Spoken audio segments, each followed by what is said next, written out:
प्यारे दर्शकों, आप सभी का हमारे चैनल में स्वागत है।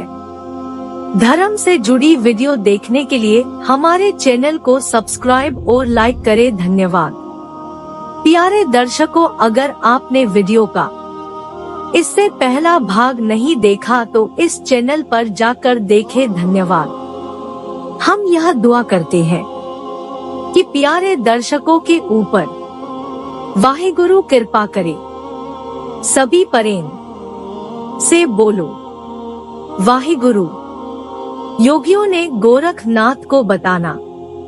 गुरु जी का इस तरह से शस्त्रधारी होकर आना और पीपल को हरा भरा करना देखकर नानक मते के योगी दौड़कर गोरखनाथ के पास चले गए और उसको बताया कि पहले जिस स्थान का नाम आप जी के प्रताप के कारण गोरखमता था, परंतु फिर जब आप जी से वहां चर्चा करके श्री नानक जी ने विजय प्राप्त कर ली थी तो उसका नाम नानक मता प्रसिद्ध हो गया। वहां एक सिख दिए झाड़ की सेवा के लिए टिक गया है। हमने उसको वहां से चले जाने को कहा, परंतु उसने जब हमारा कहना न माना तो हमने उस पीपल को आग लगाकर जला दिया जिसके नीचे बैठकर इनके गुरु ने आपके साथ चर्चा की थी और जिसको यह अपने गुरु की यादगार समझकर मानते थे। हमारी इस कार्रवाई को देखकर वहां के सेवादार सिख ने अपने गुरु को पंजाब देश से बुला लिया, जिसने आकर अपनी शक्ति से उस जले हुए पीपल को फिर हरा भरा कर दिया है। गुरु शस्त्रधारी और जीव घाती है।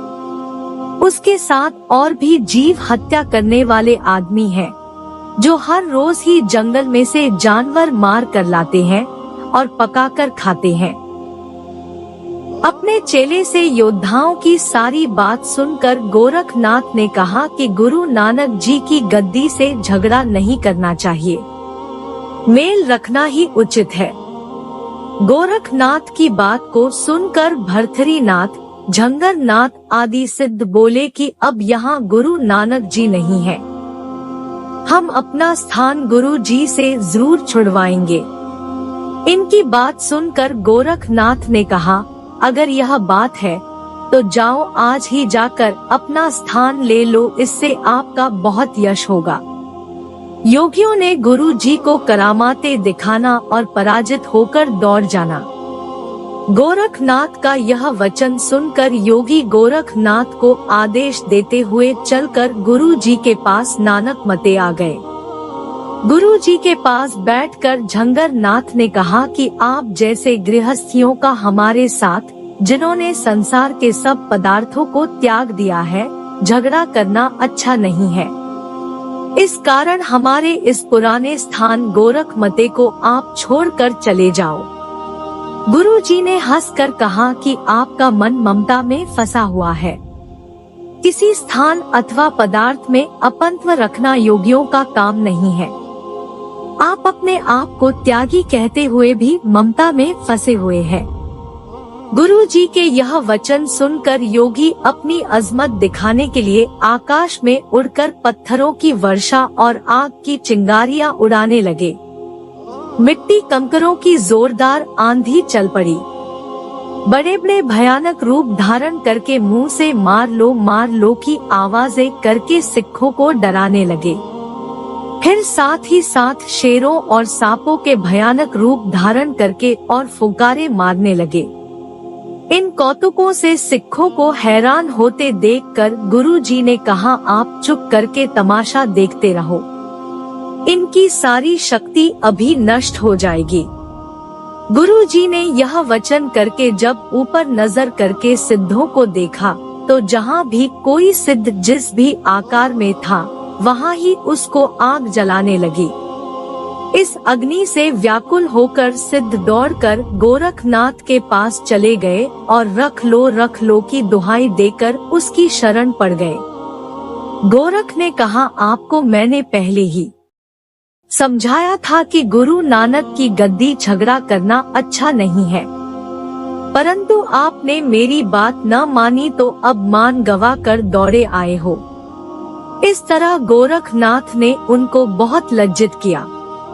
गुरु जी का वापस पंजाब आना सिद्धों को नानक मते से निकालकर गुरु जी ने पंजाब को लौटने की तैयारी कर ली।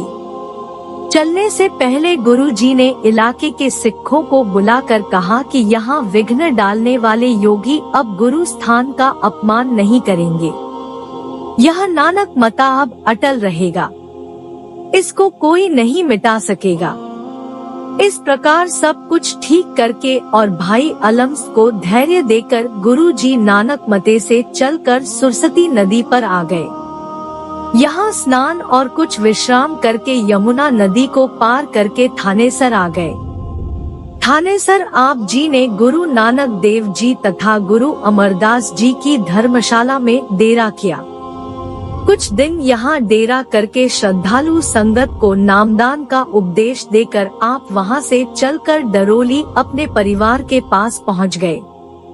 आपके दर्शन करके और योगियों पर विजय प्राप्त करने के सारे हाल परिवार तथा सिखों को सुनाए।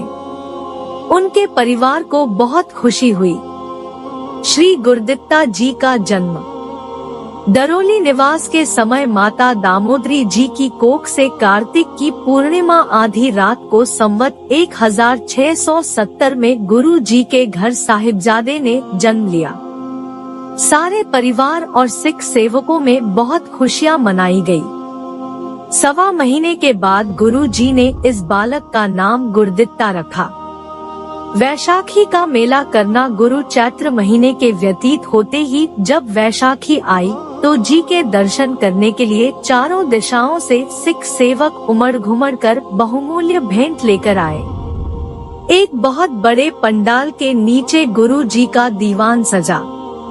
वैसाखी वाला सारा दिन संगत भेंट हाजिर करके गुरु जी के दर्शन उपदेश के द्वारा मनोकामना पूर्ण करके कृतार्थ होती रही।